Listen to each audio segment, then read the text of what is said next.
Let's talk about something that's going to completely shift how you understand romantic attraction. Most men have this backwards, and it's costing them everything. They think love is about grand gestures, perfect timing, or saying exactly the right words. But the truth is far more fascinating and way more predictable than you think. Picture this scenario. Two guys meet the same woman at the same party. Guy number one immediately starts showering her with attention, compliments, and promises to take her anywhere she wants to go. Guy number two has a brief, engaging conversation, makes her laugh, then excuses himself to talk to other people. 3 months later, guess who she's thinking about when she can't sleep? Spoiler alert, it's not the guy who handed her his heart on a platter. The reason comes down to basic human psychology, and once you understand it, everything changes. Women don't fall in love the same way men do. When a man sees an attractive woman, his interest can spike instantly. It's like flipping a light switch. But for women, attraction builds more like a dimmer switch, gradually increasing over time through specific psychological triggers. The first trigger is what psychologists call the scarcity principle. When something is easily available, we naturally value it less. When something requires effort to obtain, we assign it higher worth. This isn't manipulation, it's basic human nature. Think about your own life. The job you had to interview for multiple times probably felt more valuable than the one that hired you on the spot. The restaurant with a waiting list seems more desirable than the empty one next door. In relationships, this translates to emotional availability. The man who's always free, always texting back instantly, always agreeing with everything she says, accidentally signals that his time and attention have no competing demands. Meanwhile, the man who has boundaries, pursuits, and isn't constantly available creates the impression that his attention is valuable because it's selective. But here's where most guys get confused. This doesn't mean being a jerk or playing games. It means being genuinely busy with a life you're excited about. When you have hobbies, goals, friends, and interests that energize you, your attention naturally becomes more valuable. You're not withholding it strategically, you're simply living a full life that others want to be part of. The second psychological factor is investment theory. People become emotionally attached to things they invest in, whether it's time, energy, or thought. This is why someone might love their beaten-up car more than a nicer one they just bought. Or why you remember the vacation you planned for months more fondly than the spontaneous trip someone else organized. In attraction, this means the more a woman invests in getting to know you, the more emotionally connected she becomes. But most men reverse this. They do all the investing, all the pursuing, all the work, hoping she'll appreciate their effort. Instead, you want to create opportunities for her to invest in the connection.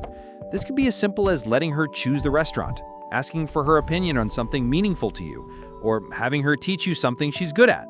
When she puts effort into the relationship, she unconsciously justifies that effort by becoming more invested in the outcome. The third element is mystery and curiosity. The human brain is wired to seek completion.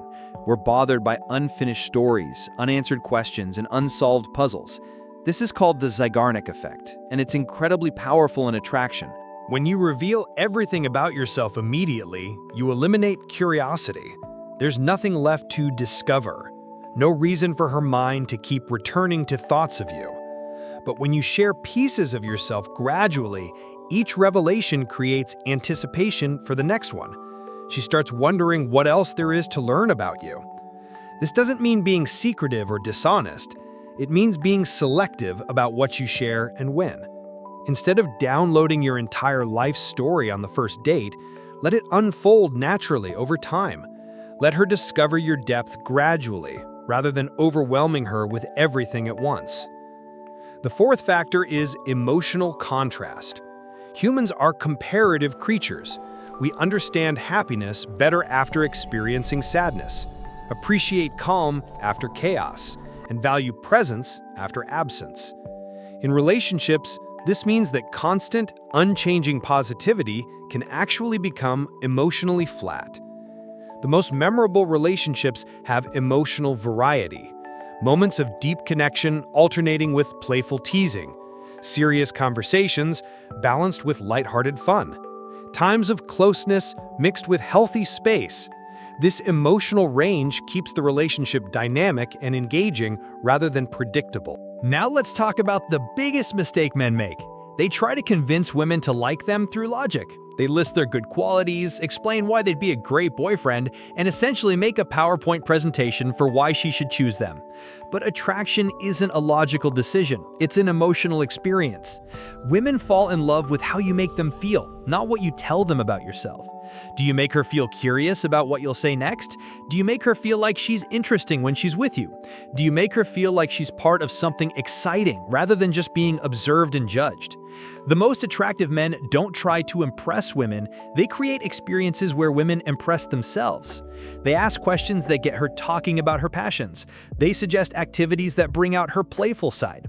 They create an environment where her best qualities naturally emerge. Another critical element is leadership, but not the domineering kind. It's the kind where you take responsibility for creating positive experiences. Instead of asking, "What do you want to do?" you suggest, "Let's try this place I heard about." Instead of, "Where do you want to eat?" you say, "I know a spot you'll love." This isn't about control, it's about initiative and confidence. Women are often attracted to men who can make decisions and move things forward because it signals competence and reliability. But this leadership must come from genuine care for her experience, not from ego or a need to control. Let's address the timing aspect. Most men either move too fast or too slow. Moving too fast means trying to get serious commitment before she's emotionally invested. Moving too slow means never escalating the connection beyond friendship.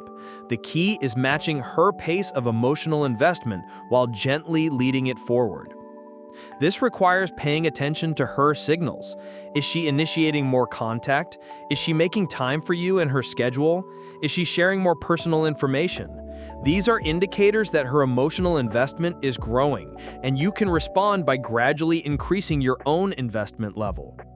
The role of challenge is also crucial, not in the sense of making things difficult, but in the sense of bringing out her best self.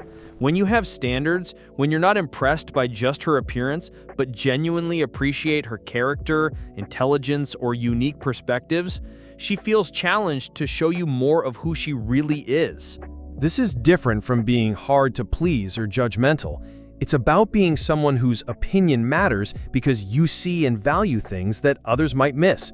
When a woman feels like you see something special in her that she might not even see in herself, that creates a powerful emotional connection. Physical attraction plays a role too, but probably not the way you think. While initial physical attraction might get her attention, it's your energy and presence that keep it. Confidence, humor, passion for your own life, the way you treat other people. These things affect how attractive you appear more than your actual physical features. This is why some men who aren't conventionally handsome can be incredibly attractive to women, while some very good-looking men struggle with relationships.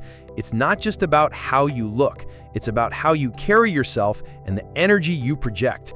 Here's something most dating advice gets wrong. They tell you to act confident, but manufactured confidence is easy to spot and unattractive. Real confidence comes from genuine self-acceptance and having a life you're genuinely excited about. When you're passionate about your work, your hobbies, your goals, that energy is magnetic. Women are drawn to men who are drawn to life itself. When you're excited about your own existence, that excitement is contagious. She wants to be part of whatever you're building, whatever adventure you're on, whatever story you're writing with your life. The concept of emotional safety is also vital. While mystery and challenge create attraction, emotional safety creates the foundation for love. This means being consistent, trustworthy, and emotionally stable. It means she can be vulnerable with you without fear of judgment or rejection. Many men think they have to choose between being exciting and being safe, but the most attractive men provide both. They're adventurous enough to keep things interesting, but reliable enough to build a future with. Let's talk about the difference between wanting someone and needing them. Wanting comes from abundance. You have a good life and you want to share it with someone special. Needing comes from scarcity. You feel incomplete without someone else. Women can sense this difference immediately. When you want a relationship, you're relaxed, playful, and authentic because you're not desperate for any particular outcome. When you need a relationship, You're tense, trying too hard, and molding yourself into what you think she wants.